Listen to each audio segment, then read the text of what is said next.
சில பேரை இப்படி சொல்றது உண்டு. அடுத்தவங்களை அனுசரித்து நடந்துக்க தெரியல, அவன் என்ன சார் மனுஷன் அப்படிம்பாங்க.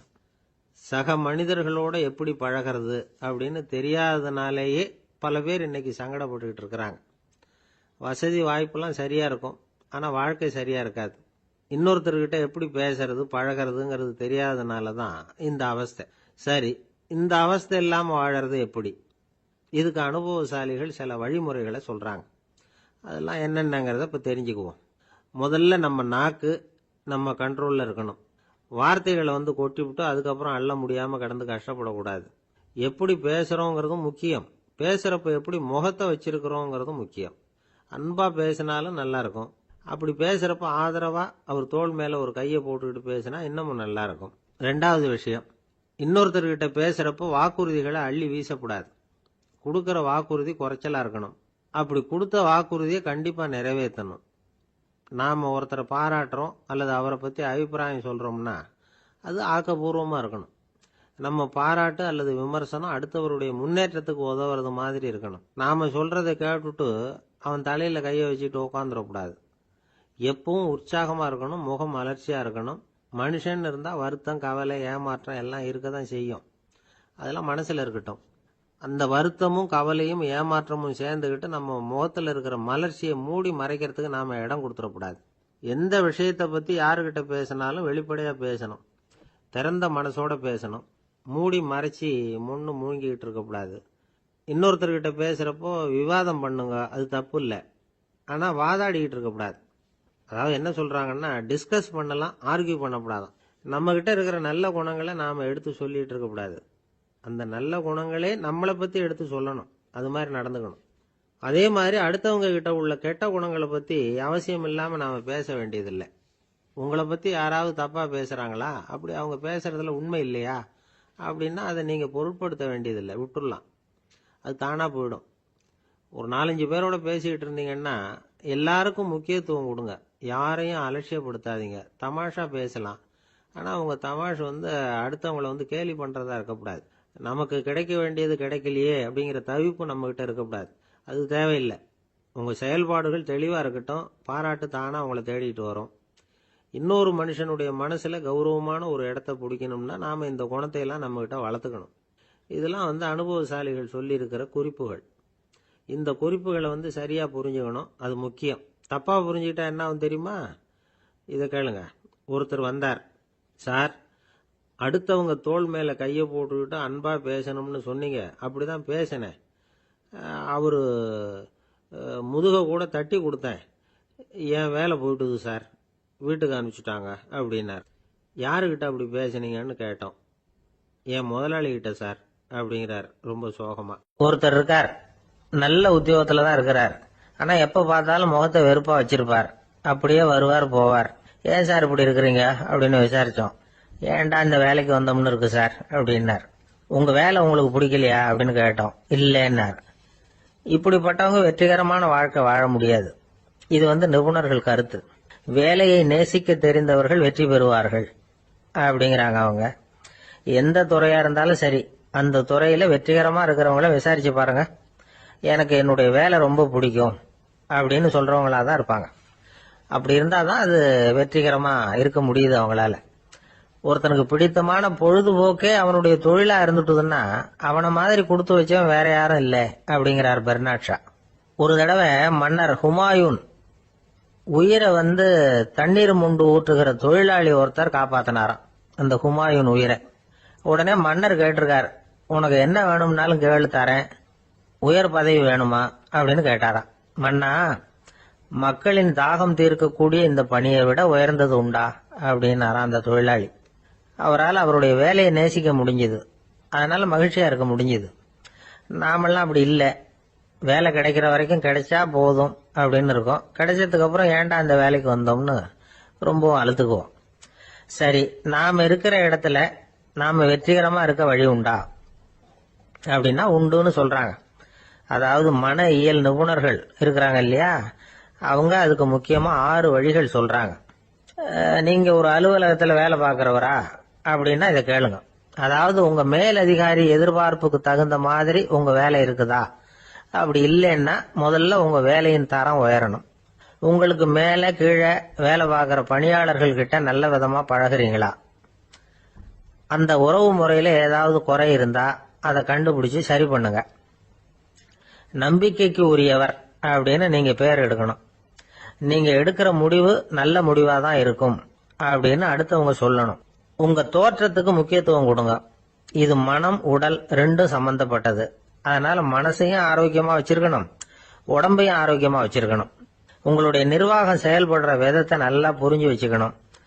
உங்களுடைய நிர்வாகம் இப்போ ஒரு காரியம் செய்யுதுன்னு வச்சுங்க, ஏன் அப்படி செய்யுது, எதுக்காக அப்படி செய்யுது, அதனுடைய குறிக்கோள் என்ன, அது நீடிக்கிறதுக்கு காரணம் என்ன, இதெல்லாம் தெரிஞ்சுக்கணும். சிரிப்புக்கு வஞ்சகம் பண்ணக்கூடாது. நல்லா சிரிக்கணும், அப்பதான் அது திரும்ப கிடைக்கும். கடந்த கால தோல்வியை பத்தி கவலைப்படக்கூடாது. முதலாளி விருப்பம் தெரிஞ்சு நடந்துக்கிறது நல்லதுதான். அதுக்காக காக்கா பிடிக்கணுங்கிற அவசியம் இல்லை. உங்களுக்கு ஒரு பொறுப்பான வேலை கிடைக்குது, உடனே சத்தம் குழப்பம் அப்படின்னு சூழ்நிலையை இறுக்கமா ஆக்கிடக்கூடாது. எந்த சூழலையும் இயல்பா கையாளக்கூடியவர் அப்படிங்கறத காட்டணும். இதெல்லாம் உங்கள் துறையில நீங்கள் வெற்றி பெற நிபுணர்கள் சொல்ற யோசனைகள். இவ்வளவு விவரமும் சொல்லிவிட்டு ஒருத்தரை பார்த்து கேட்டோம், இப்ப சொல்லுங்க, நீங்க செய்யற வேலை உங்களுக்கு பிடிச்சிருக்குதா அப்படின்னா. ரொம்ப ரொம்ப பிடிச்சிருக்குது அப்படின்னார். சரி, என்ன செஞ்சிட்டு இருக்கிறீங்க அப்படின்னு கேட்டோம். சும்மா தான் இருக்கிறேன் அப்படின்னார் அவர். இந்த உலகமே ஒரு நாடக மேடை, நாம எல்லாரும் நடிகர்கள். இது ஞானிகள் சொல்றது. இது ஒரு பக்கம் இருக்கட்டும். இந்த உலகத்துக்குள்ள எத்தனையோ நாடக மேடைகள், எத்தனையோ நடிகர்கள், எத்தனையோ நாடகங்கள், இதெல்லாம் எப்படி ஆரம்பமாச்சு, அதுதான் இன்னைக்கு தகவல். அதாவது ஆதி மனிதன் பேச ஆரம்பிக்கிறதுக்கு முன்னாடி சைகையாலேயே எல்லாத்தையும் சொல்லிட்டு இருந்தான். அதனால அப்பவே நடிப்பு ஆரம்பமாயிட்டுது. முதல்ல ஒரு வேட்டையத்தான் அவன் நடிச்சு காட்டியிருப்பான். இவன் எப்படி போனான், எதிரில் மிருகம் எப்படி வந்தது, அதோட எப்படி சண்டை போட்டான், எப்படி அடிச்சு கொண்டுகிட்டு வந்தான், இதை அப்படியே மற்றவங்களுக்கு நடிச்சு காட்டியிருப்பான். ஏன்னா மொழி கிடையாது. இந்த காலத்துல எல்லாம் நாடகங்களில் நடிக்கிறவங்கள நடிகர்கள்ங்கிறோம். ஒரு காலத்தில் இவங்களுக்கு என்ன பேர் தெரியுமா? திஸ்பியர்கள் அப்படின்னு பேரான். இதுக்கு காரணம் உண்டு. அதாவது 2000 வருஷத்துக்கு முன்னாடி கிரீஸ் நாட்டில் திசிபியஸ் அப்படின்னு ஒரு ஆள் இருந்தான். அவன் ஒரு பெரிய நாடக கலைஞன். அவன் சில இளைஞர்களை சேர்த்துக்கிட்டான், பயிற்சி கொடுத்தான், நாடக குழுவை உருவாக்கினான். நடிகர்களையும் நாடகத்துக்கு தேவையான பொருள்களையும் ஏற்றிக்கிட்டு போகிறதுக்கு ஒரு வண்டியையும் தயார் பண்ணான். அந்த வண்டியிலேயே அவன் கிரேக்க நாடு பூராவும் சுற்றினான். ஊர் ஊராக நாடகம் போட்டான். ஒரு ஊருக்கு போனதும் அங்கே நாடகம் நடத்த தியேட்டர் இருக்கா அப்படிங்கலாம் பார்க்கறது இல்லை அவன். ஏன்னா அப்போலாம் தியேட்டர்னா என்னென்னு தெரியாது. நாடகம்னா அது ஒரு மூடிய கொட்டைக்குள்ளே தான் நடத்தணுங்கிறது அப்போ யாருக்குமே தோணலை. இந்த வண்டி போகும், அதுவே ஒரு பகுதி அப்படியே ஒரு மேடை மாதிரி விரிச்சிக்கும். அதில் ஏறி நின்றுக்கிட்டு நாடகத்தை நடித்து காட்டுவாங்களாம். மக்கள்லாம் எதிரில் தரையில் உட்காந்து அதை பார்த்துக்கிட்டு இருக்கிறது. உலகத்தின் முதல் நடமாடும் தியேட்டர் இதுதானா. இந்த திசிபிஎஸ் தான் முதலாக உலகத்தில் நாடகம்ங்கிற பொழுதுபோக்கை நடத்தி காட்டினவன் அப்படின்னு சொல்கிறாங்க. அவன் சொந்தமாக நாடகம் எழுதுனான், நடித்தான், நாடகத்தை இயக்கினான். அதனால தான் அவனை first man of the theatre அப்படின்னு சொல்லுவாங்க. அவன் தான் நாடக மேடையின் முன்னோடி. கிரேக்கர் காலத்திலேயே நாடக ஆசிரியர்கள், நடிகர்கள், ரசிகர்கள் இவங்கெல்லாம் உருவாயிட்டாங்களாம். நாடகத்தின் சரித்திரத்தில் இந்த 3 பிரிவும் ரொம்ப முக்கியம். அதாவது கிரேக்க தியேட்டர்கள்லாம் திறந்த வெளி மேடைகள் தான். பெரும்பாலும் மலைச்சரிவுகள், அதுவே படிப்படியாக பண்ணியிருப்பாங்க. கீழே அரைவட்ட வடிவில் மேடை, அதுக்கு ஆர்கெஸ்ட்ரான்னு பேர். பிற்காலத்தில் இதில் உட்காந்து இசைக்குழுவினர் வாய்ச்சதுனால இசைக்குழுவுக்கே ஆர்கெஸ்ட்ராங்கிற பேர் வந்துட்டுது. இப்போ கிரேக்க தியேட்டர்களில் ஒன்று, அதோட காலம் கிமு 340. அதை இன்னமும் பாதுகாத்து வச்சிருக்கிறாங்களாம். எபிடாரஸ் அப்படிங்கிற இடத்துல அது இருக்குதான். இன்னமும் அந்த தியேட்டரை பயன்படுத்திக்கிட்டு வர்றாங்களாம். சிறந்த கிரேக்க நாடகங்கள்லாம் அங்கே நடிக்கிறாங்களாம். ஆரம்ப காலத்திலேயே கட்டணம் கிடையாது. அப்புறம் பின்னாடி தான் நுழைவு கட்டணம்லாம் அப்படியே வந்துட்டு தான். நடிகர்கள் பளபளப்பான ஆடைகள் உடுத்தியிருப்பாங்களாம். இந்த குதிகால் உயர்ந்த காலணிகள் போட்டிருப்பாங்களாம். இதெல்லாம் பழைய குறிப்புகள். பலவிதமான உருவங்களில் மாஸ்க் அப்படின்னு சொல்லப்படுற முகமூடி. அதனால ஒரே நடிகர் பல வேடங்களில் நடிக்கிறது உண்டான். ஆரம்பத்தில் பெண் நடிகர்கள் கிடையாது, எல்லாம் ஆண் நடிகர்கள் தான். ரோமானியர்கள் தான் முதல் நிரந்தர நாடக மேடையை கட்டினவங்க. அதுதான் முதல் தியேட்டர். கிமு 1048 காலகட்டத்தில் பாம்பிங்கிற நகரத்தில் அதை கட்டியிருக்கிறாங்களாம். கிரேக்க ரோமானிய தியேட்டர்களின் அடிப்படையிலேயே இந்த இத்தாலிய வடிவ அமைப்பாளர்கள் இந்த குதிரை லாட வடிவில் ஒரு ஆடிட்டோரியத்தை உருவாக்கினாங்களாம். இப்படி அதை பற்றி நிறைய தகவல் இருக்குது. 1576 லண்டனில் இந்த வின்ஸ்பர்ரி, அப்புறம் இந்த பில்ட்ஸில், அப்புறம் ஜேம்ஸ் இப்படிங்கிற ஒரு முயற்சியால் தான் இங்கிலாந்தில் முதல் தியேட்டர் உருவாச்சான். அப்படி ஒருத்தர் இருந்தாராம். உலக நாடக மேடையின் வரலாறு இதுதான். அதாவது இப்பெல்லாம் அறிவியல் வளர்ச்சி அதிகமாயிட்டுது, திரைப்படம் தொலைக்காட்சி எல்லாம் வந்தாச்சு. ஒவ்வொரு வீடுமே ஒரு குட்டி தியேட்டர் மாதிரி ஆயிட்டுது. தொலைக்காட்சி முன்னாடி உட்காந்து எழுந்திருக்கவே மனசு வர்றதில்லை. ஒரு அம்மா ஒரு மனோதத்துவ டாக்டரை தேடிட்டு வந்தாங்களாம் இந்த காலத்தில். டாக்டர், எங்கள் வீட்டுக்காரர் எப்போ பார்த்தாலும் டிவி முன்னாடி உட்காந்துக்கிட்டு அதையே வெறிச்சு பார்த்துக்கிட்டு இருக்கிறார், உத்து பார்த்துக்கிட்டு இருக்கார், எனக்கு சந்தேகமாக இருக்குன்னாங்களாம். இது மனக்கோளாறு இல்லைங்க, ஆர்வ கோளாறு, அவ்வளவுதான், இதுக்காக பயப்படாதீங்கன்னாரான் டாக்டர். அப்படி இல்லை டாக்டர், டிவி ஓடும் பொழுது நாம் எல்லாம் அதை பார்க்குறோம் சரி, ஆனால் அவர் அப்படி இல்லை, டிவியை நிறுத்தினதுக்கு அப்புறமும் அதையே உத்து பார்த்துட்டு உட்காந்துருக்கிறார், அதனால தான் சந்தேகப்பட்டு உங்ககிட்ட வந்தேன் அப்படின்னாங்களாம். அள்ள அள்ள குறையாதது அட்சய பாத்திரம், அது நமக்கு தெரியும், கேள்விப்பட்டிருக்கிறோம். ஆனா போட போட நிரம்பாத ஒரு பாத்திரம் உண்டு. அது என்ன தெரியுமா? நம்மள பல பேர்கிட்ட அந்த பாத்திரம் உண்டு. அதுதான் பேராசை அப்படிங்கிற பாத்திரம். அதை நிறைவு செய்யவே முடியாது. பேராசையை பத்தி சுஃபி இலக்கியத்துல ஒரு பிரபலமான கதை உண்டாம். அதை ஒரு பெரியவர் எடுத்து சொல்லியிருக்கிறார். ஒரு மன்னர் நகர்வலம் போயிட்டு இருக்கார். ஒரு பிச்சைக்காரன் மன்னர் எதிரில் வர்றான். பிச்சை போடுங்கிறான். என்னுடைய அமைதியை கெடுக்காதே போங்கிறார் மன்னர். அவன் சிரிக்கிறான். அரசே, உங்களுடைய அமைதி கெடக்கூடிய நிலையில இருந்தா அதுக்கு பேர் அமைதியே கிடையாது அப்படின்னு. ஆனா எதிரில் நிக்கிறது வெறும் பிச்சைக்காரன் இல்ல, யோகி அப்படிங்கறத மன்னர் புரிஞ்சுக்கிட்டார். துறவியே, உங்களுக்கு என்ன வேணும்னாலும் கேளுங்க, கொடுக்கறேன்னாராம். அந்த துறவி மறுபடியும் சிரிக்கிறார். அரசே, உங்களால முடியாததையெல்லாம் கொடுக்க முடியும்னு சத்தியம் செய்யாதீங்க அப்படின்னார். மன்னருக்கு கோபம் வந்துட்டுது. என்ன இவர் இப்படி சொல்றாரு அப்படின்னு நினைச்சார். நகர்வலத்தை பாதியிலேயே நிறுத்தினார். வாங்க அரண்மனைக்குன்னார். துறவியை அழைச்சிக்கிட்டு அரண்மனைக்கு வந்துட்டார். துறவி தன்கிட்ட இருந்த பிச்சை பாத்திரத்தை நீட்டினார். இது நிறைய எனக்கு பொற்காசுகள் வேணும் அப்படின்னாராம். அவ்வளவுதானா, இது ஒரு பெரிய காரியமா அப்படின்னு கையை தட்டினாராம் மன்னர். ஒரு பெரிய தாம்பாளம் நிறைய பொற்காசுகள் சேர்ந்தது. அதை அள்ளி போட்டார். போட போட அந்த பிச்சை பாத்திரம் நிரம்பவே இல்லை. பொற்காசுகள் போட போட அவ்வளவையும் உள்ள வாங்கிக்கிட்டே இருக்குது. அரசாங்க கஜானாவே காலி ஆயிட்டுது. மூட்டை மூட்டையா பொற்காசுகளை கொட்டி பார்த்துட்டாங்க. அது முழுங்கிக்கிட்டே இருக்குது. கடைசி வரைக்கும் அந்த பிச்சை பாத்திரம் நிரம்பவே இல்லை. அரசர்கிட்ட இருந்த கர்வம் போயிட்டுது. அப்படியே பொத்துன்னு துறவி காலில் விழுந்தார். அப்போ அந்த துறவி சொன்னாராம், மன்னா, இந்த பிச்சை பாத்திரத்தை உங்களால மட்டும் இல்ல, வேற யாராலையும் நிரப்ப முடியாது. அதுக்கு என்ன காரணம்னா, இது சாதாரண பிச்சை பாத்திரம் இல்ல, பேராசைகளோட வாழ்ந்து செத்து போன ஒரு மனிதனின் மண்டை ஓடுது அப்படின்னாராம். பாருங்க, இதுதான் அந்த சுஃபி இலக்கிய கதை. செத்த பிறகும் நிறைவு இல்லைன்னா அது எப்பேற்பட்ட பேராசையா இருக்கும்னு யோசிச்சு பார்த்துங்க. நம்மால ஒருத்தர் கல்யாணம் பண்ணிக்க பொண்ணு பார்த்துக்கிட்டு இருந்தார். அழகு, அறிவு, படிப்பு எதுவும் தேவையில்லை, பணம் மட்டும் இருந்தா போதும் அப்படின்னு பாக்குறவங்க கிட்ட எல்லாம் சொல்லி வச்சார். ரொம்ப நாளைக்கு அப்புறம் ஒரு பணக்காரர் கிடைச்சார். அவரு சொன்னார், இத பாருங்க, எனக்கு 20 வயசுல ஒரு மகள், அவளை நீங்க கல்யாணம் பண்ணிட்டா 2 லட்சம் பணம் கொடுப்பேன். 25 வயசுல ஒரு பொண்ணு, அவளை கல்யாணம் பண்ணிட்டா 2.5 லட்சம் தருவேன். 30 வயசுல ஒரு பொண்ணு இருக்கா, அவளை கல்யாணம் பண்ணிட்டா 3 லட்சம் தருவேன். என்ன சொல்ற அப்படின்னாராம். இவன் கொஞ்ச நேரம் யோசிச்சு பார்த்திருக்கான். அதுக்கப்புறம் மெதுவா அவரை நிமிர்ந்து பார்த்து, ஏன் சார், உங்ககிட்ட 50 வயசுல ஏதாவது பொண்ணு இருக்கா அப்படின்னு கேட்டான். ஒருத்தர் ரொம்ப அவசரமா வந்தார். சார், மனுஷன் நிம்மதியா இருக்கிறதுக்கு என்ன வழின்னு கேட்டார். சீக்கிரமா ஒரு கல்யாணத்தை பண்ணீங்க, எல்லாம் சரியா போடும் அப்படின்னோம். அவர் ஒரு மாதிரியா பார்த்தார். ஏற்கனவே எனக்கு கல்யாணம் ஆயிட்டுது சார், அதனால தானே நிம்மதியா இருக்கிறதுக்கு வழி கேட்கறேன் அப்படின்னார். சரி, இவர் ஒரு மாதிரியான கேஸ் அப்படின்னு நினைச்சுக்கிட்டு நம்மகிட்ட இருந்த ஒரு சின்ன புத்தகத்தை அவர்கிட்ட தூக்கி கொடுத்தோம். இதை படிச்சு பாருங்கன்னு. கல்யாணத்துக்கு பிறகும் சந்தோஷமா இருக்கிறதுக்கு என்ன வழி அப்படிங்கிற கேள்விக்கு அந்த புத்தகத்துல விளக்கம் இருந்தது. கணவன் மனைவிக்குள்ள சிக்கல் வராம இருக்கிறதுக்கு அதுல சில வழிகளை சொல்லி கொடுத்துருக்குறாங்க. அதெல்லாம் என்னென்ன அப்படிங்கிறத இப்ப பார்க்கலாமா? குடும்பம்னு இருந்தா கோபம் வரதான் செய்யும். அது வந்துட்டு போட்டும் பரவாயில்ல. ஆனா அந்த கோபம் ஒரே நேரத்துல 2 பேருக்கும் வந்துடாம பாத்துக்கணும். ஒரு சமயத்துல யாராவது ஒருத்தர் தான் கோபப்படணும், அடுத்தவங்க அமைதியா இருக்கணும். அதுக்கப்புறம் இவர் அமைதியான உடனே அவங்க ஆரம்பிச்சுக்கலாம்.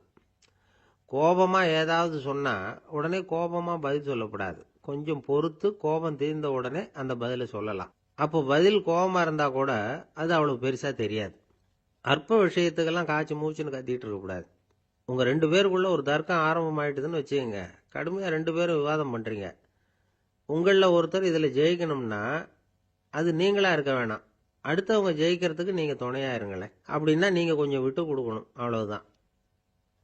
ஏதாவது குத்தம் சொல்லணுமா, செஞ்ச தப்ப சுட்டி காட்டணுமா, விமர்சனம் பண்ணணுமா, பண்ணுங்க, வேணான்னு சொல்லல. ஆனா சொன்னதை அப்படி சொல்றத கொஞ்சம் அன்பா இதமா சொல்லுங்க. எப்போ நடந்த தவறுகளை எல்லாம் இப்போ போய் மறுபடியும் ஞாபகப்படுத்திட்டு இருக்க வேண்டாம். நான் அப்பவே சொன்னேன் இந்த புடவை வேணாம்னு, நீங்க தான் கேட்கல, இப்போ பாருங்க கிழிஞ்சு போச்சு இப்படின்னு கத்துனாங்க ஒரு அம்மா. எப்போ சொன்னீங்கன்னு கேட்டால் ஒரு 10 வருஷத்துக்கு முன்னாடி தீபாவளி சமயத்தில் அப்படிங்கிறாங்க. அது என்ன இன்னும் அப்படியே புதுசாகவே இருக்கும்? உங்களுக்கு அவர் தான் பெருசு, அவருக்கு நீங்கள் தான் பெருசு. அதை விட இந்த உலகத்தில் வேற எதுவும் முக்கியம் இல்லைன்னு நினைக்கணும். நீ தான் என்னுடைய உலகம்னு எத்தனை தடவை சொல்லியிருப்பீங்க? அதெல்லாம் வெறும் வசனமாக போயிடக்கூடாது. ஏதாவது ஒரு பிரச்சனையை பற்றி கடுமையாக விவாதம் பண்ணிகிட்டு இருக்கீங்க, அதை அப்படியே பாதியில் விட்டுட்டு படுக்கைக்கு போயிடக்கூடாது. சொச்சத்தை நாளைக்கு பேசிக்கலாம்னு. அப்படி போனால் தூக்கம் வராது. பிரச்சனையை ஒரு முடிவு பண்ணிக்கிட்டு அதுக்கப்புறமா தூங்க போகணும். ஒரு நாளில் ஒரு தடவையாவது உங்கள் ஜோடியை பாராட்டி நல்ல விதமாக கனிவாக ஒரு வார்த்தை சொல்லணும் அப்படின்னு தீர்மானம் பண்ணீங்க. ஏதாவது தப்பு பண்ணிவிட்டீங்கன்னா பரவாயில்ல, அதை ஒத்துக்கிறதுக்கும் மன்னிப்பு கேட்கறதுக்கும் தயாராக இருக்கணும். அது ஒன்றும் கேவலம் கிடையாது. வீட்டுக்குள்ளே தானே கேட்க போகிறீங்க, வெளியில் யாருக்கு தெரிய போகுதோ? எப்படியோ உங்களுக்குள்ள ஒரு சமரசம் ஆனால் சரிதான். ஒரு தகராறுன்னு எடுத்துக்கிட்டா குறைஞ்சபட்சம் அதுக்கு 2 பேர் தேவை. தனியாகவே உட்காந்துக்கிட்டு நான் இப்போ தகராறு பண்ணிகிட்டு இருக்கிறேன் அப்படின்னு யாரும் சொல்ல முடியாது. 2 பேர் தகராறு பண்ணுறாங்கன்னா பொதுவாக அந்த 2 பேரில் யார் அதிகமாக பேசுகிறாங்களோ அவங்க பேரில் தான் தப்பு இருக்கும். அதை மனசில் வச்சுக்கணும். இதெல்லாம் தான் அந்த புத்தகத்தில் போட்டிருக்கிற வழிமுறைகள். இவ்வளவும் சரியாக வரலைன்னா அப்புறமா சொல்லுங்கள், வேற புத்தகம் ஏதாவது இருக்கான்னு தேடுவோம். ஒரு கணவன் தன்னுடைய மனைவியை அழைச்சிட்டு ஒரு மனோதத்துவ டாக்டர்கிட்ட வந்தாராம். டாக்டர், எங்களுக்கு கல்யாணம் ஆகி 30 வருஷ காலமாக நாங்கள் ஒரு விஷயத்தில் கூட ஒத்து போனதில்லை அப்படின்னு ஆரம்பித்தார். உடனே அந்த அம்மா குறுக்கிட்டு, அது 30 வருஷம் இல்லை 32 வருஷம் அப்படின்னாங்களாம். ஒருத்தர் ரொம்ப அவசரமா போயிட்டு இருந்தார். எங்க சார் போறீங்கன்னு கேட்டோம். எனக்கு வேண்டியப்பட்ட ஒருத்தருக்கு குழந்தை பிறந்திருக்கிறதாக செய்தி வந்திருக்கு, அதுதான் ஆஸ்பத்திரிக்கு போயிட்டு இருக்கேன், பார்த்துட்டு வரலாம்னு அப்படின்னார்.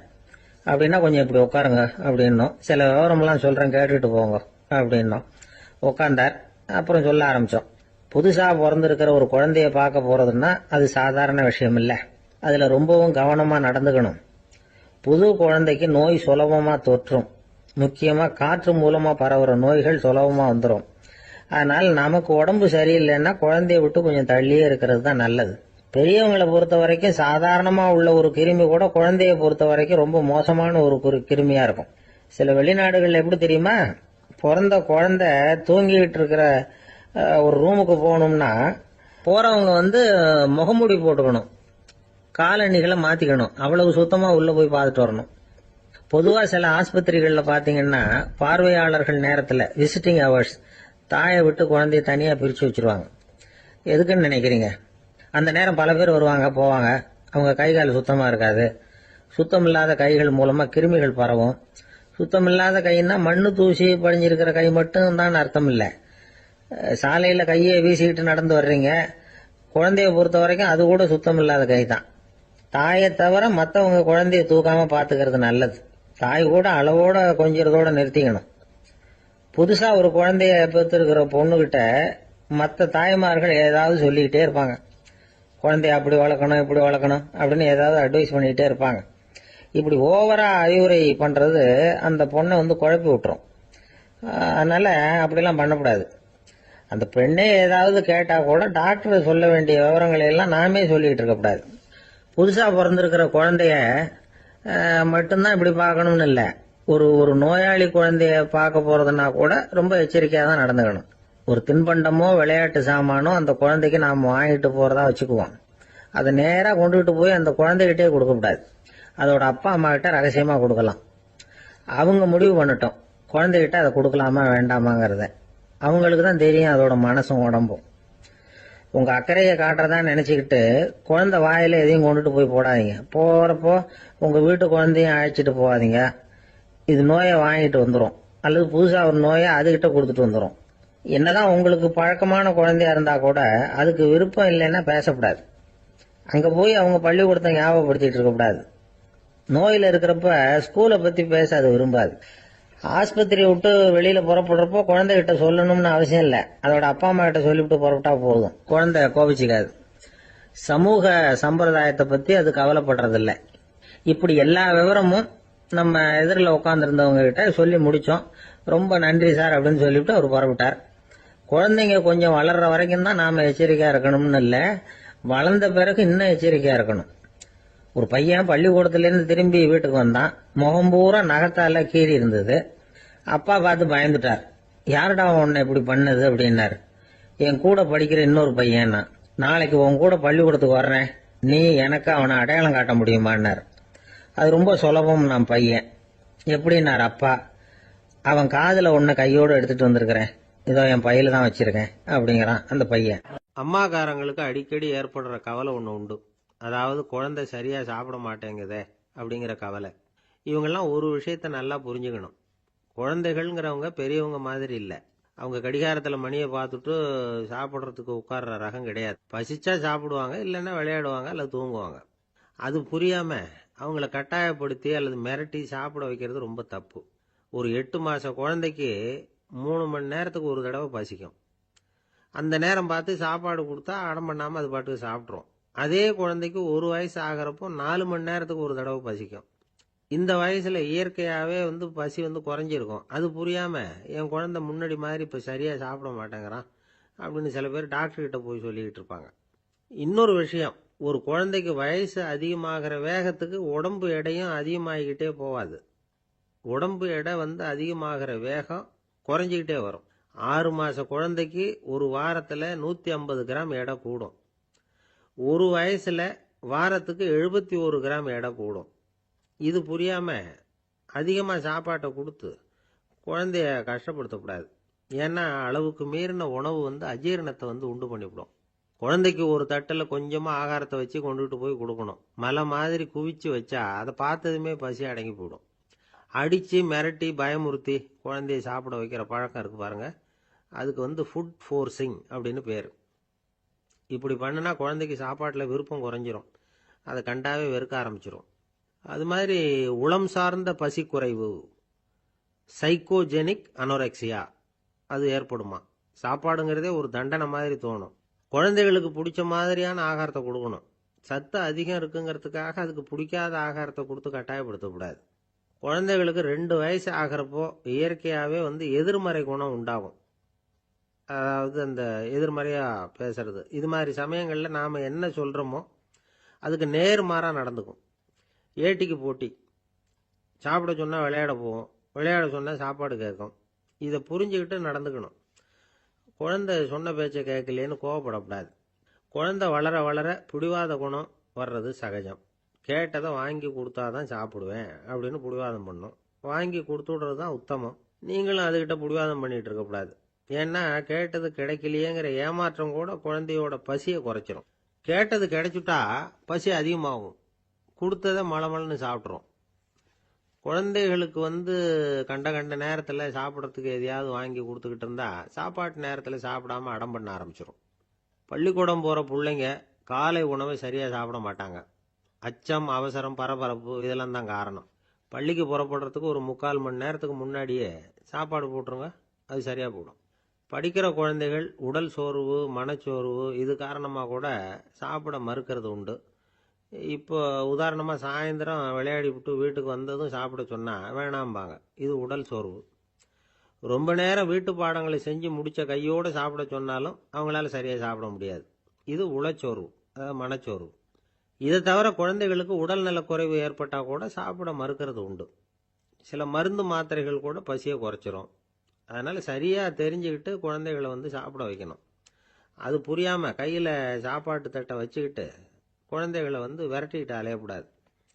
ஒரு சின்ன பையன் சொன்னான், எங்கள் அம்மா சாப்பாடு போடுறது தெரிஞ்சா நான் உடனே வீட்டை விட்டு வெளியில் ஓடி போடுவேன் அப்படின்னா. ஏன் அப்படி பண்ணுறேன்னு கேட்டோம். எங்கள் அப்பா கூட அது மாதிரி தான் சார் பண்ணுவார் அப்படிங்கிறான். ஒரு கடைக்கு போனேன், 5 ரூபா பணத்தை எடுத்து கொடுத்தேன். ஒரு தினசரி பத்திரிகையை கேட்டேன். அவரு உடனே அங்கே அடுக்கி வச்சிருந்த பத்திரிகையில் ஒன்று எடுத்து என் கையில் கொடுத்தார், வாங்கிக்கிட்டேன். மீதி பணத்தை எடுத்தார், அதையும் என் கையில் கொடுக்கணும்ல, கொடுக்கல. எதிரில் இருந்த பலகையில் வச்சு எடுத்துக்க சொன்னார். எப்பவும் அவர் அப்படிதான் பண்ணுவார். நானும் எடுத்துக்கிட்டு வந்துடுவேன். இவர் ஏன் இப்படி பண்ணுறாருங்கிறது எனக்கு ரொம்ப நாளாக ஒரு சந்தேகம். ஒரு நாள் அவர்கிட்டயே இதை கேட்டுவிட்டேன். ஏங்க, நீங்கள் உங்கள் கடைக்கு வந்து பொருள்கள் வாங்குறவங்களுக்கு நீங்கள் பாக்கி சில்லறையை கொடுக்குறப்போ பலகையில் வச்சு விட்றீங்க, கையில் கொடுக்க மாட்டேங்கிறீங்களே, ஏன் அப்படின்னு கேட்டேன். காசை கையில் கொடுத்தா நம்மகிட்ட இருக்கிற லட்சுமி போயிடுவா சார் அப்படின்னார். அதாவது பணம் செலவாயிடும் அப்படின்னு அர்த்தமா. இன்னொரு நண்பர், அவர் ஒரு நாள் வழக்கத்துக்கு மாறா ரொம்ப சோகமா உட்காந்துருக்கிறார். ஏங்க என்னாச்சு, ஏன் இப்படி கப்பலே கவிழ்ந்தது மாதிரி உட்காந்துருக்கிறீங்க அப்படின்னு கேட்டேன். கப்பலே கவிழ்ந்திருந்தா கூட நான் இப்படி கவலைப்பட மாட்டேன் சார், வேற ஒன்று நடந்து போச்சுன்னார். என்னன்னு கேட்டேன். என் உச்சந்தலையில பல்லி ஒன்று விழுந்துட்டுதுன்னார். அதுக்காகவா இப்படி அப்படின்னு ஆச்சரியப்பட்டேன். ஆமாங்க, பல்லி உச்சந்தலையில் விழுந்தா பலன் என்னன்னு பஞ்சாங்கத்தில் பார்த்தேன், மரணம்னு போட்டிருக்கு அப்படின்னு சொல்லிவிட்டு அவர் தொடர்ந்து கவலைப்பட ஆரம்பிச்சிட்டார். இப்படியும் ஒருத்தர், என் கூட வேலை பார்க்குற ஒருத்தர் எப்படி தெரியுமா, தினமும் வலது காலை வச்சு தான் ஆபீஸுக்கு உள்ள நுழைவார். என்னைக்காவது தவறுதலா இடது காலை வச்சு உள்ள வந்துட்டார்னா அன்னைக்கு பூரா மனசு சங்கடப்படுவார், எந்த வேலையும் சரியா ஓடாது. கேரம் போர்டு ஆடுற ஒருத்தர் எப்ப ஆட உட்காந்தாலும் ஸ்ட்ரைக்கரை கை தவறி கீழே விழற மாதிரி பண்ணி அதுக்கப்புறம் அதை எடுத்துக்கிட்டு ஆட உட்காருவார். ஏன்னா எப்போ ஒரு தடவை நிஜமாவே அது வந்து கை தவறி கீழே விழுந்திருக்குது, அன்னைக்கு பிரமாதமா ஜெயிச்சுட்டார். உடனே ஒரு முடிவுக்கு வந்துட்டார், கை தவறுனா லாபம் அப்படின்னு. அதுக்கப்புறம் அதையே பழக்கமாக்கிக்கிட்டார். பூனை குறுக்க போனா சகனம் சரியில்லைன்னு நினைக்கிறவங்க உண்டு.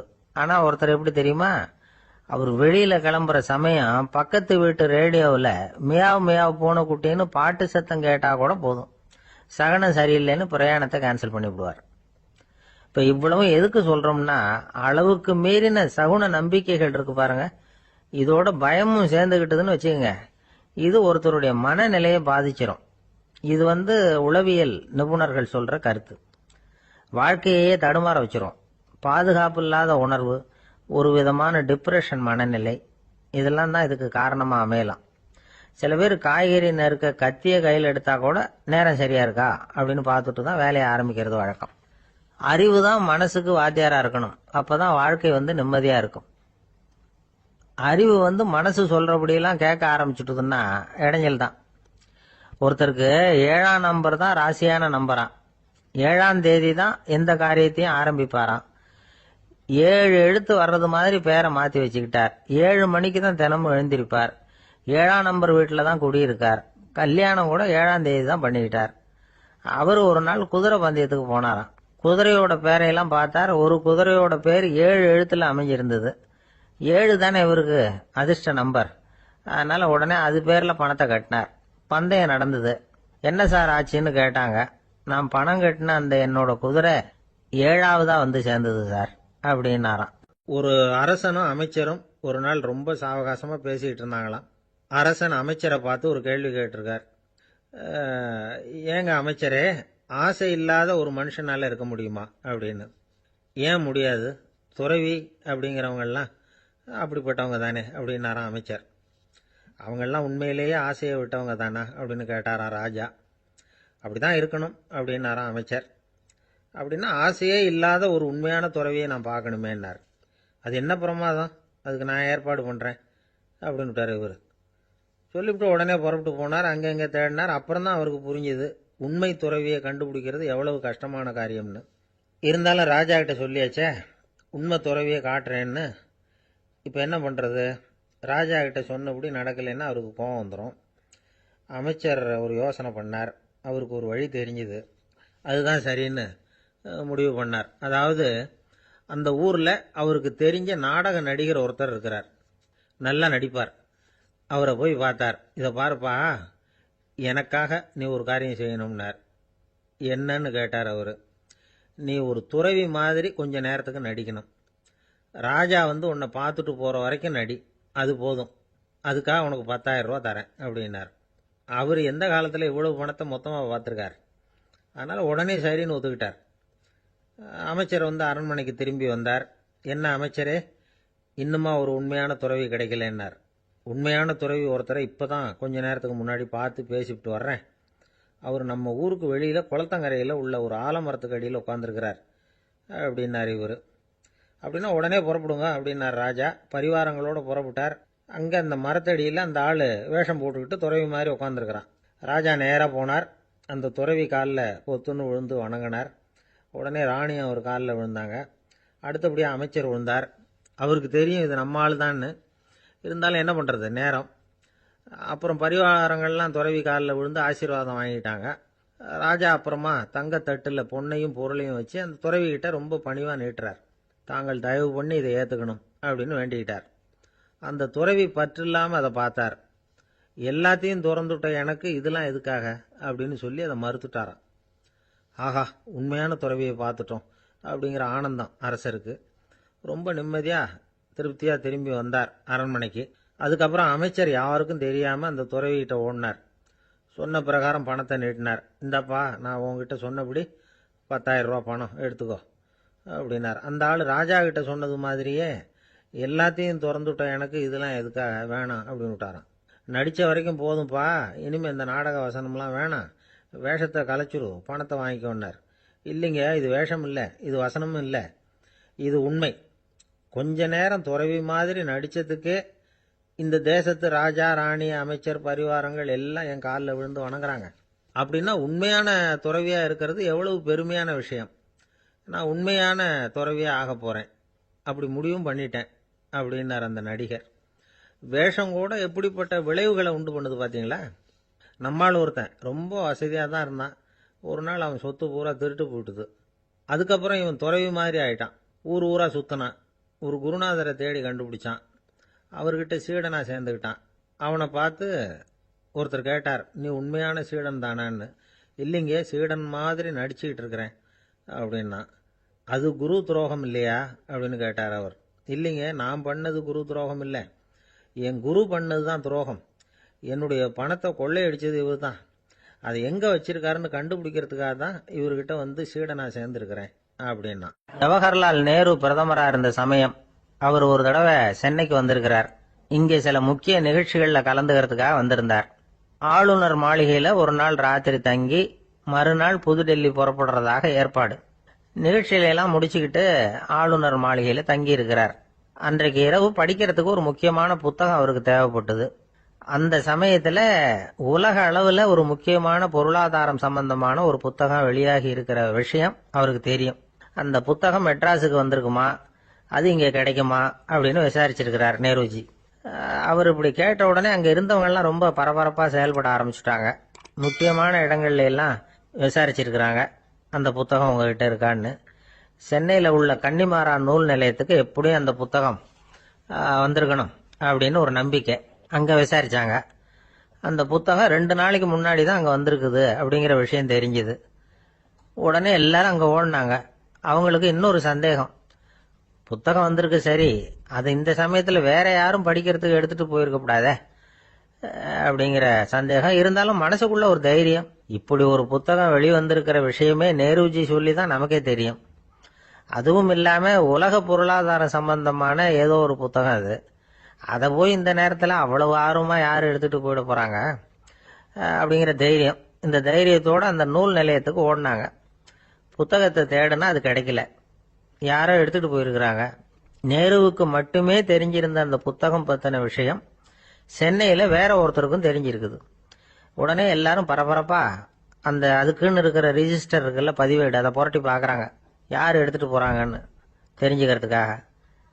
எடுத்துகிட்டு போனவங்க அதில் கையெழுத்து போட்டிருப்பாங்கல்ல, அதை பார்த்து யாருன்னு தெரிஞ்சுக்கலாம் அப்படிங்கிறதுக்காக தான் அதை புரட்டுறாங்க. அதோ அந்த புத்தகத்தோட பேர் பக்கத்தில் அதை எடுத்துக்கிட்டு போனவங்க கையெழுத்து. உத்து பார்க்குறாங்க எல்லாரும். அதில் போட்டிருக்குது பேர் CN அண்ணாதுரை அப்படின்னு எழுதியிருந்தது. அவர் தான் பேரறிஞர் அண்ணா. நேரு படிக்க விரும்பின ஒரு புத்தகத்தை அதே நேரம் படிக்க விரும்பின இன்னொரு தலைவர் இவர். படிக்கிறதுல அவருக்கு இருந்த ஆர்வத்தை நாம தெரிஞ்சுக்கணும்னா அதுக்கு எவ்வளவோ சம்பவங்கள் இருக்கு. கடைசி காலத்தில் அவர் அடையாறு மருத்துவமனையில் படுத்திருக்கிறார். அவருக்கு ஒரு முக்கியமான அறுவை சிகிச்சை செய்ய வேண்டியிருக்குது அவசரமா. அமெரிக்காவிலிருந்து டாக்டர் மில்லர் வந்திருக்கிறார்.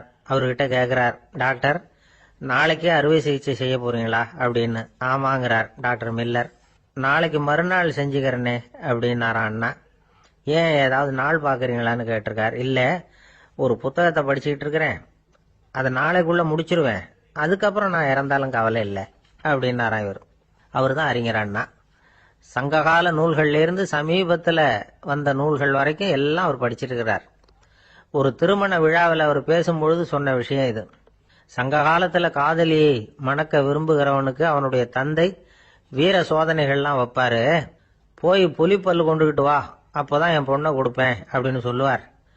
காதலன் உடனே காட்டுக்கு போவான், ஒரு புலியை கொன்று அதனுடைய பல்லை கொண்டுகிட்டு வருவான். அதை வீர பதக்கத்தில் பதிச்சு அவனுக்கு மாமனார் சூட்டுவார் கல்யாண சமயத்தில்.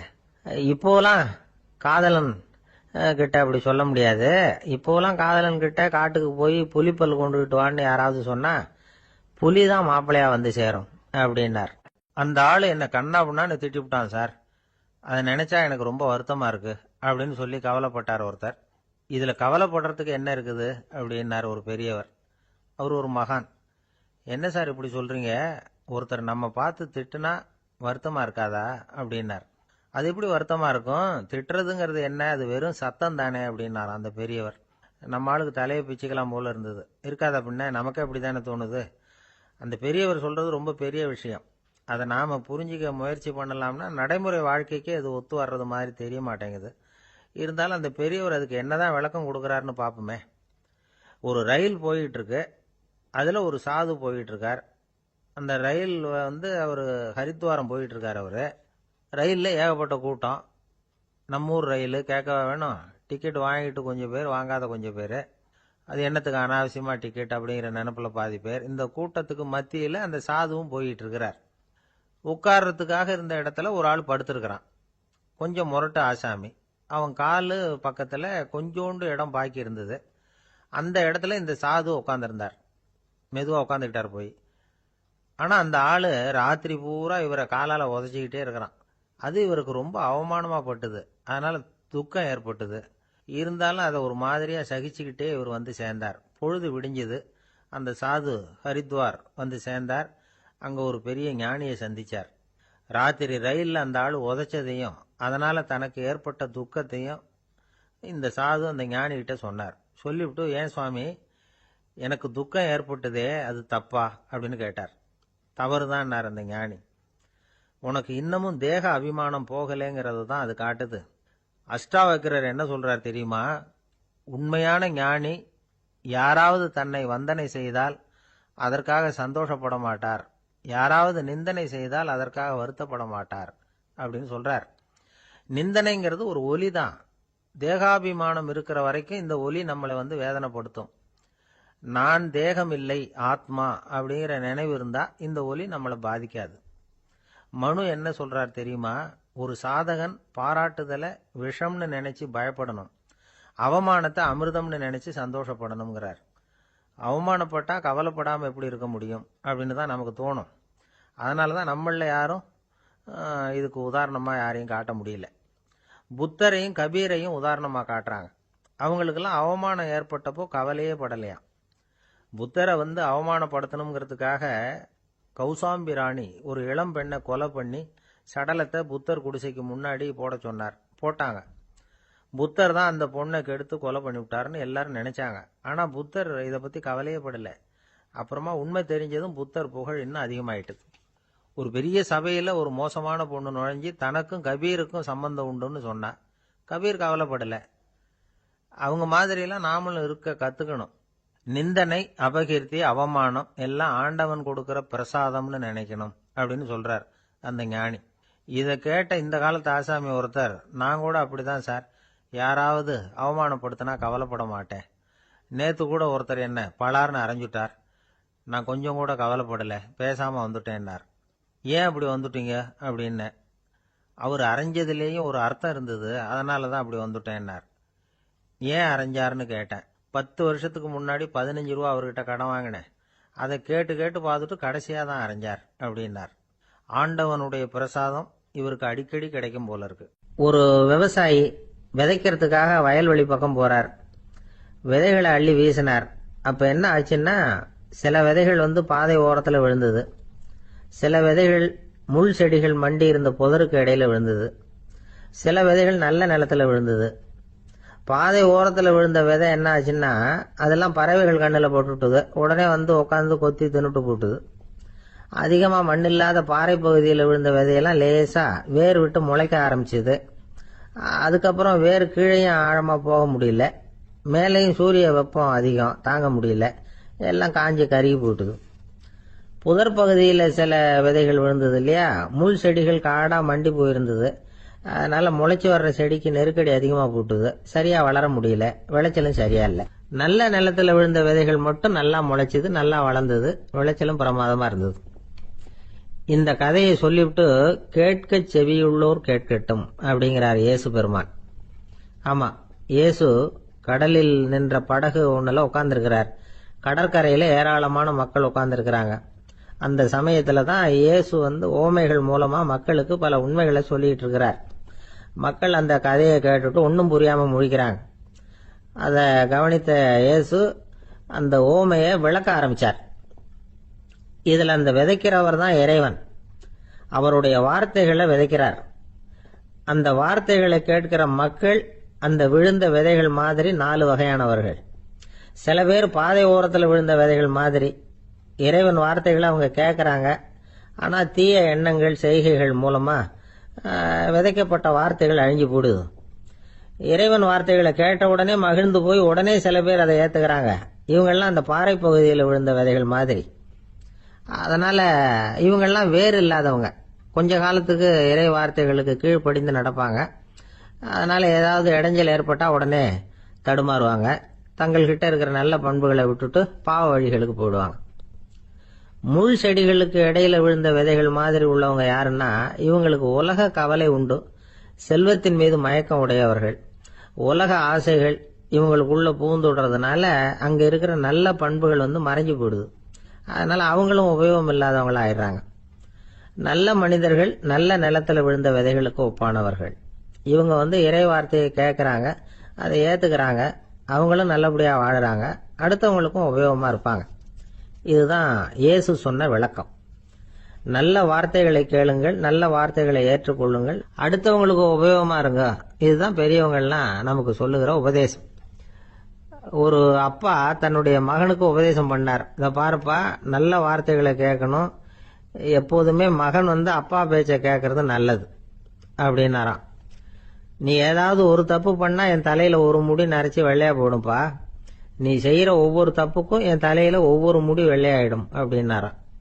பையன் யோசிச்சான், அப்பா இப்பதான் எனக்கு புரியுது, தாத்தாவோட தலைமுடி பூராவும் வெள்ளையா இருக்கிறதுக்கு என்ன காரணம்ங்கிறது எனக்கு இப்பதான் புரியுது அப்படின்னு.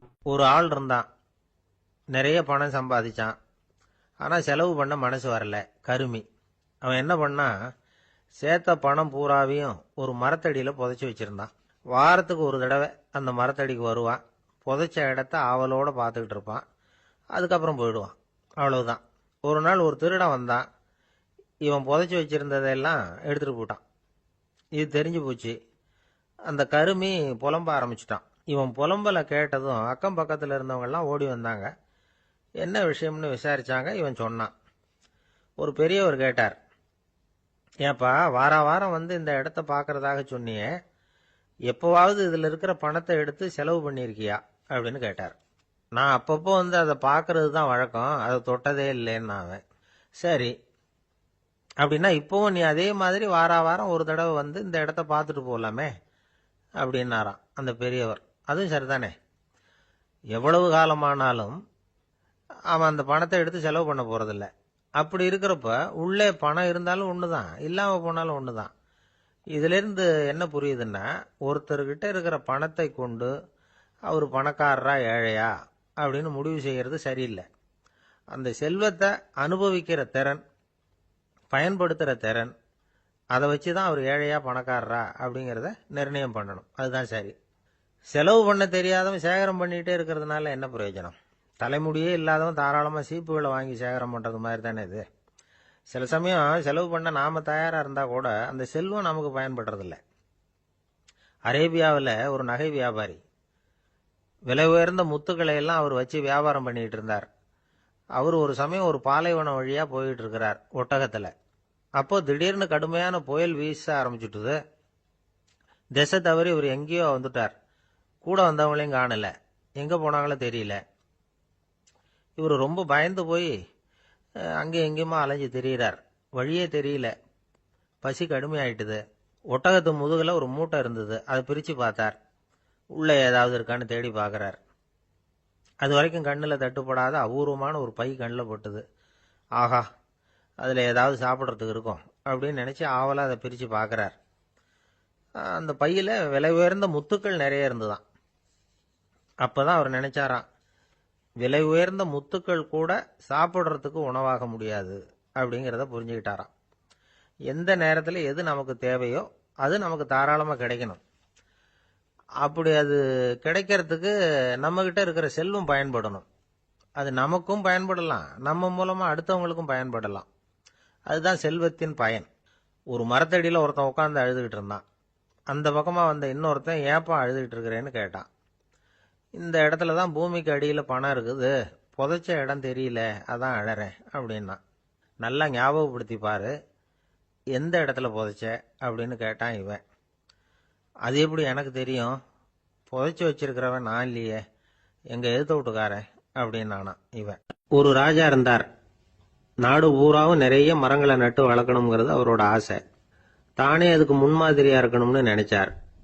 அரண்மனையை சுத்தி மரங்களை நட்டு வளர்த்தார். இதை பார்த்துட்டு ஜனங்களும் அவங்கவுங்க வீட்டை சுத்தி மரக்கன்றுகளை நட்டு வளர்த்தாங்க. கொஞ்ச காலத்துல ஊரு பூரா பசுமையா மாறிச்சு. எல்லாருக்கும் சந்தோஷமா இருந்தது. இது ஒரு பக்கம் இருக்கட்டும். இப்ப நான் சொல்ல போற கதை வேற. அதாவது அந்த ராஜா ஒரு நாள் தன்னுடைய அரண்மனைய சுத்தி இருக்கிற விதவிதமான மரங்களை எல்லாம் போய் பார்த்தார். எப்படி இருக்கிறீங்க அப்படின்னு ஒவ்வொரு மரத்துக்கிட்டையும் விசாரிச்சாராம். எந்த மரமும் சந்தோஷமா இருக்கிறதா தெரியல. அது அதுக்கும் மனசுல ஒரு குறை.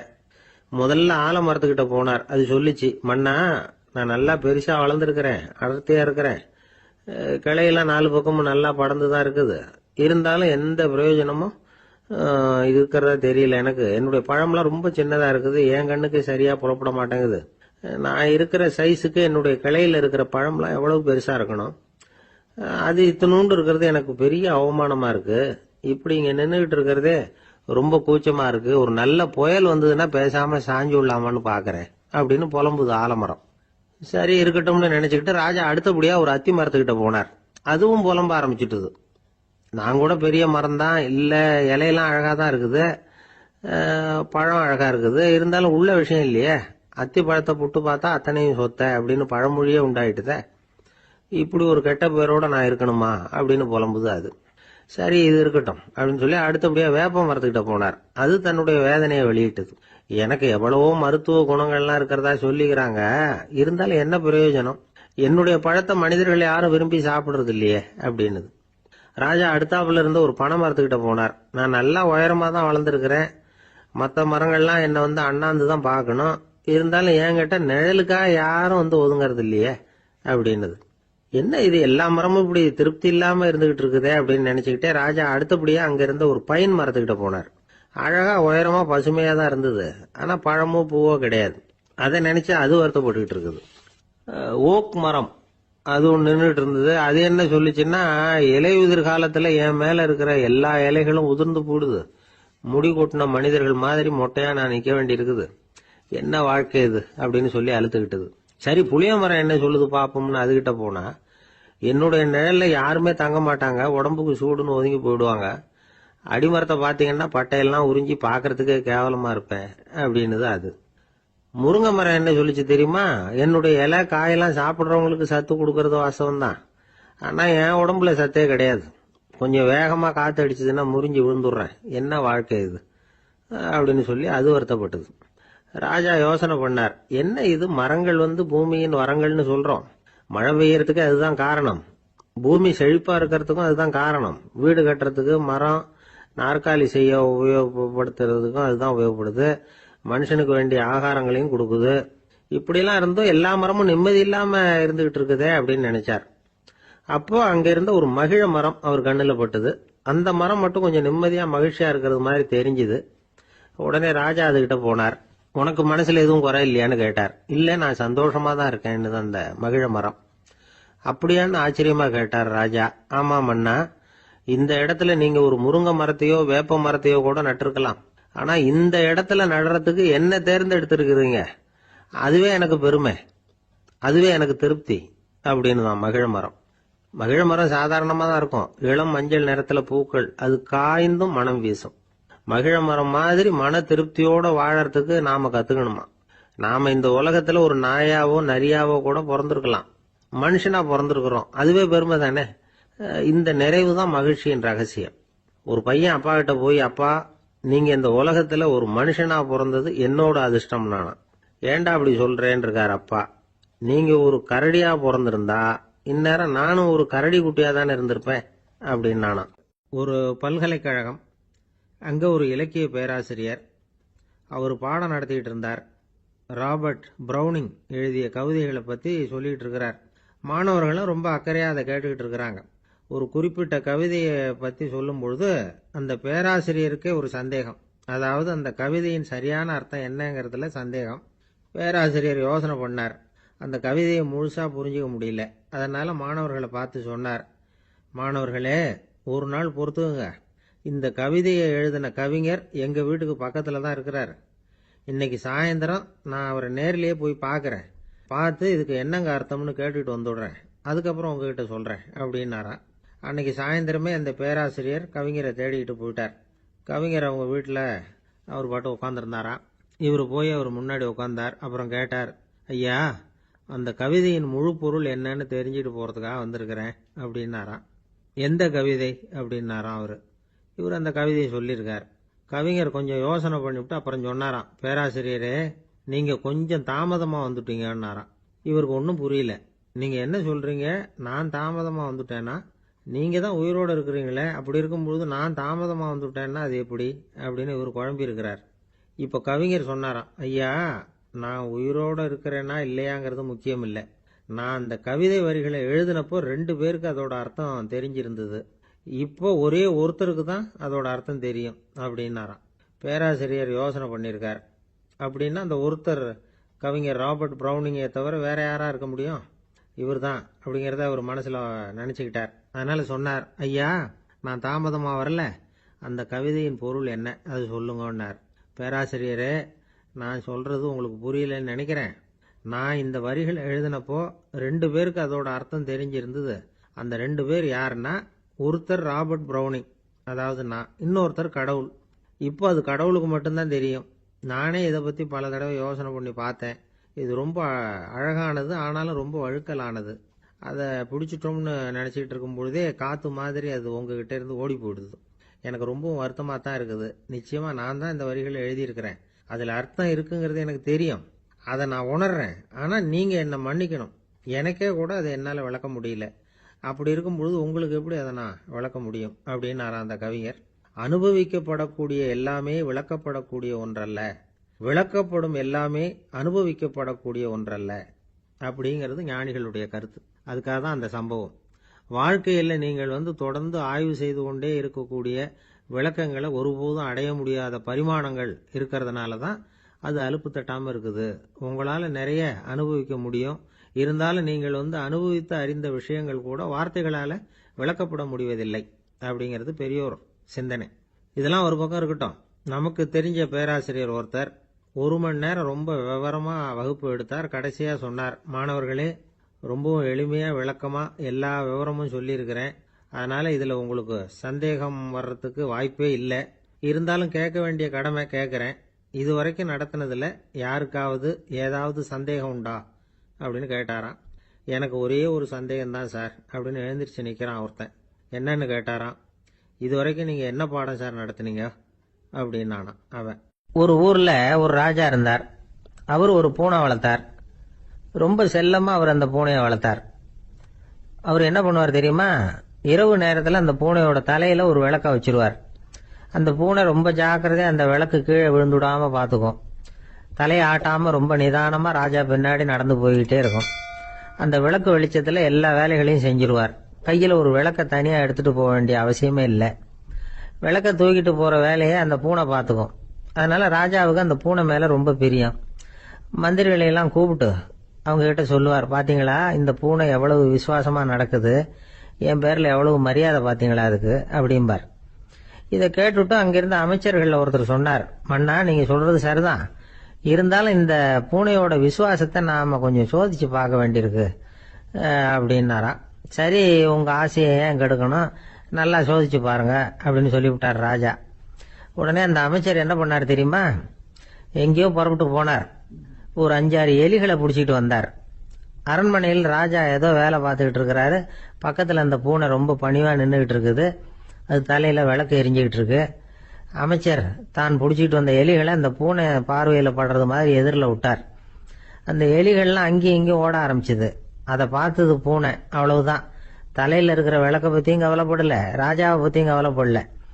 ஒரே பாய்ச்சலாக பாஞ்சு எலிகளை துரத்த ஆரம்பிச்சுட்டுது. தலையில் இருந்த விளக்கு எங்கேயோ போய் விழுந்தது, அணைஞ்சு போச்சு. இருட்டில் ராஜா தடுமாற ஆரம்பிச்சுட்டார். இந்த சமயத்தில் அந்த அமைச்சர் மறுபடியும் விளக்கை ஏற்றினார். வெளிச்சம் வந்தது. அதுக்கப்புறம் அந்த அமைச்சர் பேசினார். அரசே, பூனையோட விசுவாசத்தை பார்த்தீங்களா? எலி அது கண்ணில் படுற வரைக்கும் தான் விசுவாசமா இருந்தது. அது மாதிரி எலியை பார்த்ததும் எல்லாத்தையும் விட்டுட்டு அதை துரத்த ஆரம்பிச்சுட்டு பார்த்தீங்களா? தான் அந்த பூனையை பற்றி நினைச்சது தப்புங்கிறது அதுக்கப்புறம் தான் அந்த ராஜாவுக்கு புரிஞ்சுதான். சரி, இப்ப எதுக்கு இந்த கதையெல்லாம் அப்படிங்கிறீங்களா? இந்த பூனை மாதிரி தான் நம்ம மனசும். மனசை எவ்வளவுதான் பயிற்சி கொடுத்து பக்குவமா வச்சிருந்தாலும் பார்க்கறதுக்கு பரமசாது மாதிரி தான் இருக்கும். பார்க்க வேண்டியதை பார்த்துட்டுதுன்னா பாஞ்சிரும். இந்த பூனை மாதிரி புலன் இன்ப பொருள்கள் கிட்டாத வரைக்கும் மனம் அடங்கி இருக்கிறது மாதிரி தான் தெரியும். கொஞ்சம் வாய்ப்பு கிடைச்சாலும் அது குதிக்க ஆரம்பிச்சிரும், தப்பு பண்ண ஆரம்பிச்சிரும். பெரிய பெரிய முனிவர்கள் வாழ்க்கையில நடந்த வீழ்ச்சி இதை தான் நிரூபிக்குது.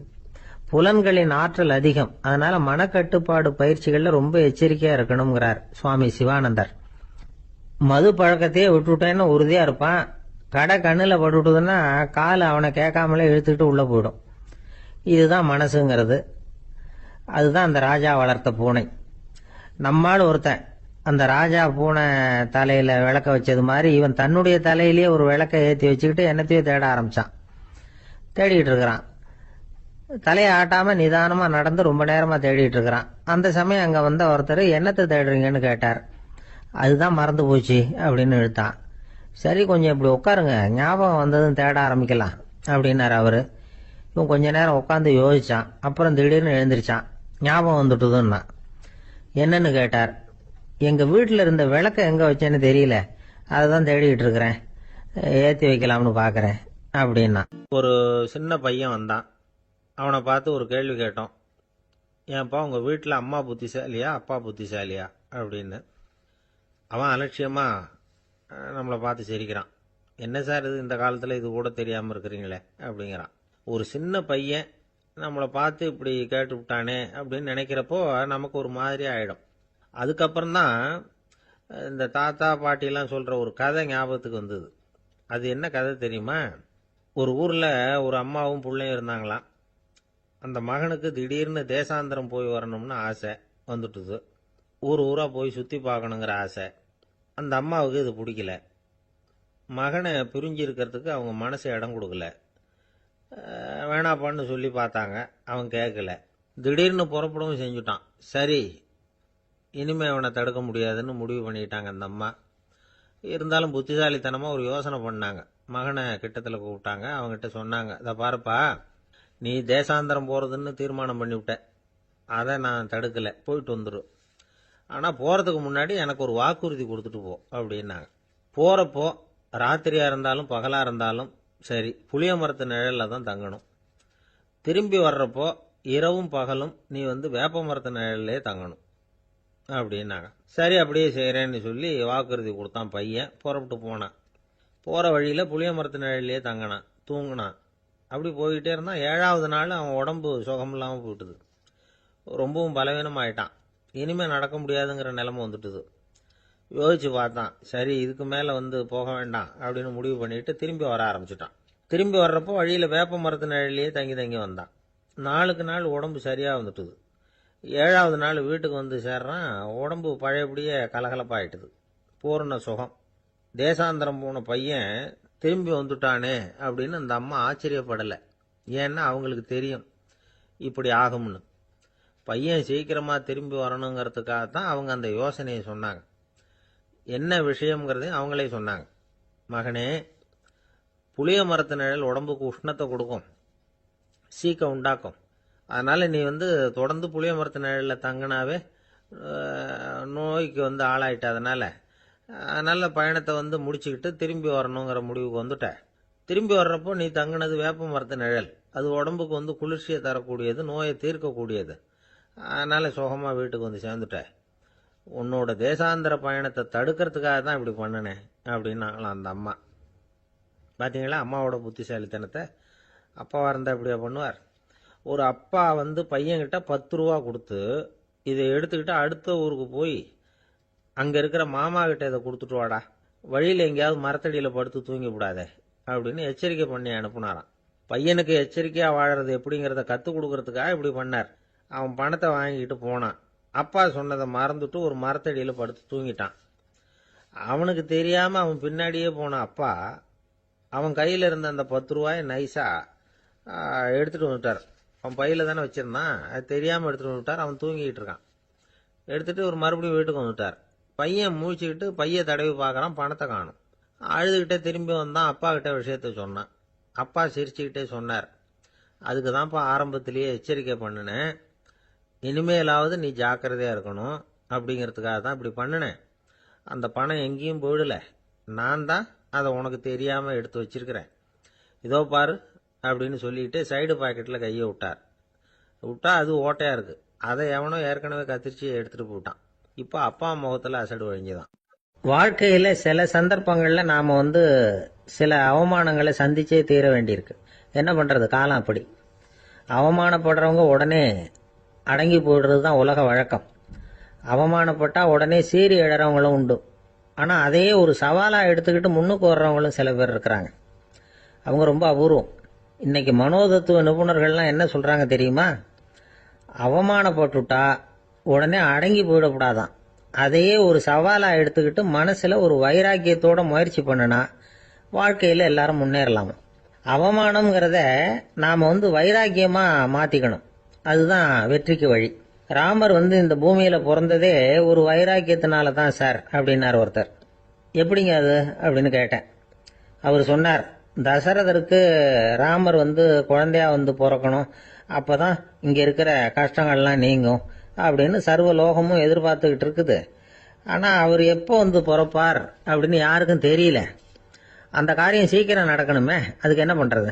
நாரதர் வந்தார் ஒரு நாள் தசரதரை தேடி. தசரதா, உனக்கு ஒரு செய்தி தெரியுமான்னு ஆரம்பித்தார். அவர் எப்பவும் இப்படித்தானே ஆரம்பிக்கிறது வழக்கம். என்ன விஷயம்னு கேட்டார் தசரதர். தசரதா, நீ அடிக்கடி உன்னோட தேரில் ஏறிக்கிட்டு தேவலோகத்துக்கு போற, அங்கே போற வர்ற எல்லாம் பண்ணிட்டு இருக்க, எல்லாம் சரி. தேவலோகத்திலையும் உன்னை நல்லபடியாக தான் வரவேற்கிறாங்க. தேவேந்திரன் உன்னை பிரியமாக அழைச்சிட்டு போய் தன்னுடைய அரியாசனத்திலேயே தனக்கு பக்கத்திலேயே உட்கார வைக்கிறான். நீயும் சந்தோஷமாக உட்காந்து பேசிவிட்டு வந்துடுற. ஆனால் நீ இங்கே வந்ததுக்கு அப்புறம் அங்கே என்ன நடக்குது தெரியுமா உனக்கு அப்படின்னாரான் நாரதர். என்ன நடக்குது எனக்கு ஒன்றும் தெரியலையே அப்படின்னாரான் தசரதர். நாரதர்கிட்ட கிட்டத்தில் கேட்டிருக்கார், கொஞ்சம் சொல்லுங்க என்னது அப்படின்னு. அவர் நெருங்கி வந்தாராம் நாரதரும். மெதுவாக அவர் காதோட காதாக சொன்னாராம். அதாவது நம்ம பாஷையில் சொல்லப்போனால் பற்ற வைக்கிறார். நீ அங்கே தேவேந்திரங்கிட்ட உட்காந்து பேசிவிட்டு வந்த பிறகு நீ அங்கே உட்காந்துருந்த அரியாசனத்தை தண்ணி ஊற்றி கழுவி சுத்தப்படுத்துகிறாங்க. நீ என்ன அந்த அளவுக்கு சுத்தம் இல்லாத ஆளா, தினம் குளிக்காமையா இருக்கிற அப்படின்னாராம். தசரதருக்கு இது ரொம்ப அவமானமாக போயிட்டுது. அப்படியே செய்கிறாங்க அப்படின்னாராம். ஆமாம், நீ வேணும்னா நான் சொல்கிறது உண்மையா இல்லையா அப்படின்னு சோதனை பண்ணி பார்த்துக்கோ அப்படின்னாரான் நாரதர்.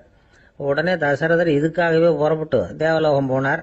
அங்கே வழக்கம் போலவே இவரை கூப்பிட்டு உட்கார வச்சு பேசிக்கிட்டு இருந்தான் தேவேந்திரன். கொஞ்ச நேரம் பேசிக்கிட்டு இருந்துட்டு சரி நான் கிளம்புறேன்னு புறப்பட்டார். சரி, அவனும் வாசல் வரைக்கும் வழி அனுப்பி வச்சுட்டு உள்ளே போயிட்டான். தசரதர் வெளியில் கொஞ்ச நேரம் மறைஞ்சி இருந்துட்டு மெதுவாக உள்ளே எட்டி பார்த்தார் என்ன நடக்குதுன்னு. நாரதர் சொன்னது உண்மைதான். தசரதர் உட்கார்ந்திருந்த ஆசனத்தை அங்கே 2 தேவர்கள் கழுவி சுத்தப்படுத்திக்கிட்டு இருக்கிறாங்க. தசரதரால் இதை தாங்கிக்க முடியல. அவருக்கு ரொம்ப அவமானமாக போச்சு. நேராக கிடுகிடுன்னு தேவேந்திரங்கிட்டே போனார். நான் உட்கார்ந்திருந்த இருக்கையை சுத்தம் பண்ணுறியே, நான் என்ன அந்த அளவுக்கு பாவியா அப்படின்னு கேட்டார். ரொம்ப கோபமாக கேட்டார். தசரதரே, மனுஷனுக்கு 3 கடன்கள் உண்டு. தேவ கடன், ரிஷி கடன், பித்ரு கடன். இதை தீர்க்காதவன் பாவியாகிறான். இதில் மகனை பெறுவதால் தான் பித்ரு கடன் தீரும்.